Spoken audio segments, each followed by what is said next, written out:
I lost my scissors. Someone took my scissors. Every year, you cut, you wrap, and you tape. But even after all the hard work, these gifts are just going to be ripped open. But these presents aren't going to just anyone. We want to make sure that every child gets a Christmas present at Christmas. I taught myself and I pride myself on my wrapping. This is the second season. Volunteer Rachel Carodi has wrapped gifts for kids. This year, she has 8. It makes you feel good because you don't know if they're going to get a gift or not. It's a good feeling to help out and to be a part of their lives and see what they're going through and trying to help them through that. She's referring to the hundreds of children in the foster care system. Volunteers from the Court-Appointed Special Advocates, or CASA program in St. Joseph County, work hard to make sure that those who may not be home for the holidays still have something to smile about this season. Our program has served over 410 children so far this year. Brenda Matthews-Scavage is the executive director for CASA of St. Joseph County. She says due to the drug epidemic, domestic abuse, and mental health issues, more and more children each year fall into the system. She says it's crucial to have people advocating for them. Some of these children come from horrific situations. There's a veil of secrecy over their families and their lives and what's going on behind the scenes. Well, it's an odd-shaped box. That's where a CASA volunteer comes in.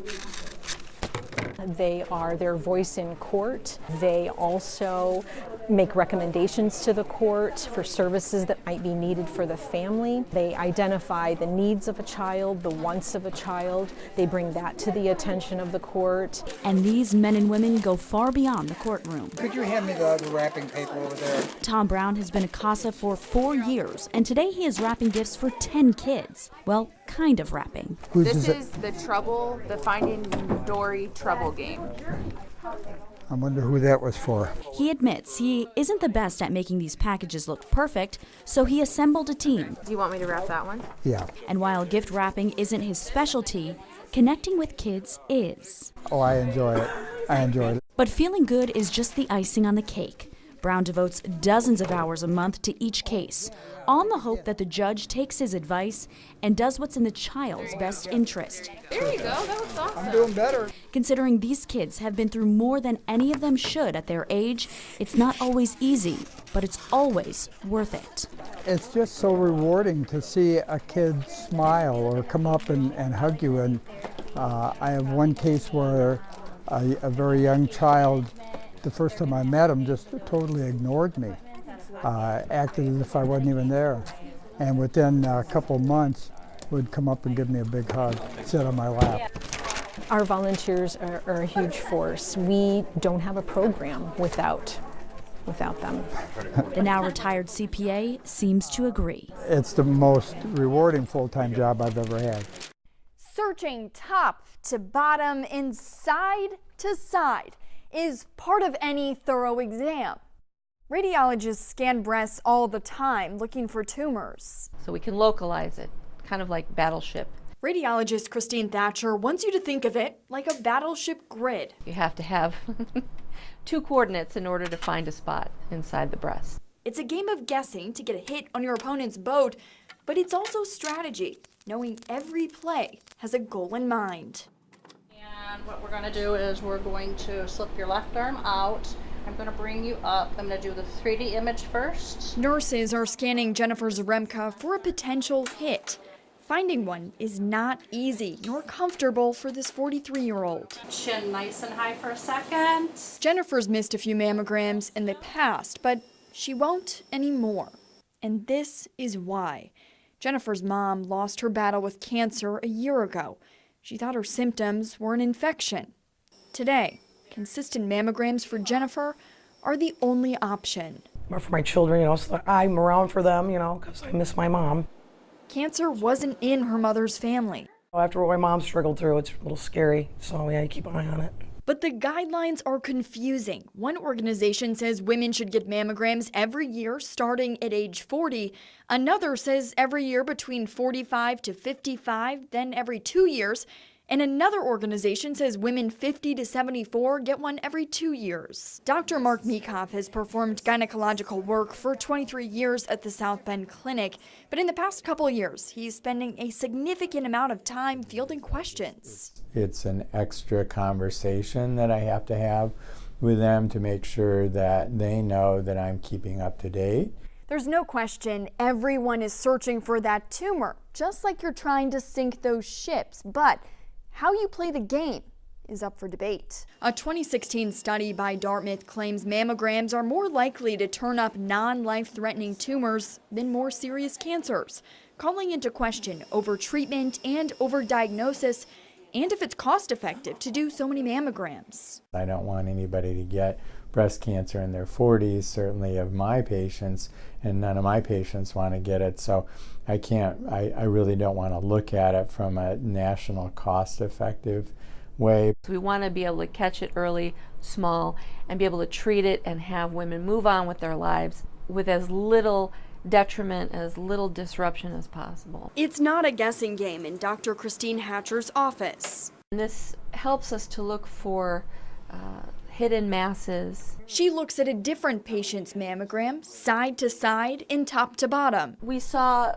a small density, looks like a little lump on her mammogram that we wanted to get a better look at. The lump smaller than a pencil eraser. So the patient doesn't feel it, the doctor doesn't feel it. This would be undetected and would continue to grow if we did not find it on mammogram. Hatcher says not getting consistent mammograms creates a gap, and that makes it harder for doctors to determine how fast a tumor is growing.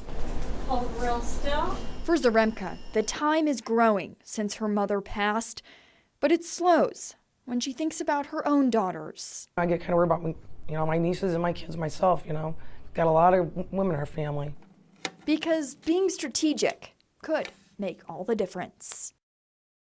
I have the utmost admiration for these two men and the utmost admiration for the idea that there they are together. That's important. They're holding hands and singing together. In that spirit, dozens of people gathered to celebrate South Bend's newest monument. Those celebrations included a symbolic march from the Martin Luther King Jr. Center to the site of the statue. The idea is that this is a struggle that continues. We can't say that we really live in a society that's free and equal, not yet. And as long as people feel excluded, as long as we have the issues we have with incarceration, with segregation, with people not having full access to justice, then we know that Dr. King's work is not done. Blast on. Kids from the Martin Luther King Jr. Center were the ones to pull the cover off Father Hesburgh and Dr. King. For them, I hope that brings this to life. And, the kids are the most important part of this because, again, this isn't about a historical artifact. This is about the future. This is about the world that they're going to live in. What can we do as individuals? What can we do as collective members of the community to continue that message, to make sure that young people like this don't have to live in a world, don't have to live in a country where they're judged by the color of their skin and not by what's in their heart. Tuck Langland, who lives in Granger, created the statue. He says it's not the size of the crowd that gathered today that impressed him.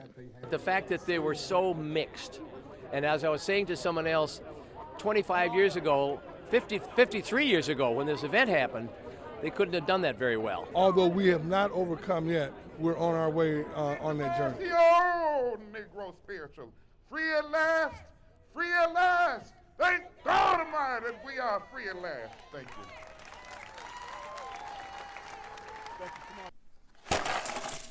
If two wrongs made a right, completing a puzzle would be simple. Every time you look at one piece of the puzzle, another one, pops up, and we're trying to put that one in place. South Bend Police Department is putting its puzzle together in a new way. What is our community and what is our family community telling officers, and how is that getting back all the way to the chief? After community feedback, meetings with officers, and city leaders, the Rising Group compiled all that data into a 52-page document with their recommendations to improve SBPD. Like adding 5 community officers in the most challenged neighborhoods, or more patrols from 9 p.m. to 2 a.m. when most of the crime occurs, or turning some sworn positions into civilian jobs. Somebody from the outside coming in and looking at it and telling us what they think we're doing right, wrong, and how we can improve. And just like you shuffle around those puzzle pieces, so too is the department shuffling around positions and shifts. Doing all that, unglamorous groundwork is really going to pay off over time in having the best possible police department to work in for the officers and the best possible police department serving the public. But so far, the department is short 17 officers. That's exactly why this strategic work is needed. We've got to make sure that this is a great place to come and work or a great place to stay if you're talented. Chief Ruskowski said the reorganization has not affected numbers at the department. It does nothing but benefit our community, our family community, and that's ultimately what we're looking for. But completing a puzzle is sometimes easier said than done. The rain is supposed to be coming within the next hour. There's another front coming through. Professor Nate Bosch is leading his students on a journey to a place where you have to look down a lot. Okay. Don't go out here, you'll get stuck. But to see something truly amazing, you'll have to look up. Here's a great blue heron right up here. This 200-year-old great blue heron rookery or nesting ground is right in the heart of Warsaw. So these birds are big and they're sort of gangly looking, but yet they can fly in to these nests way on the top of the tree. It's pretty impressive. It seems almost prehistoric to me, like these are pterodactyls flying around here and we got to kind of watch out or they're going to swoop down on us or something like that.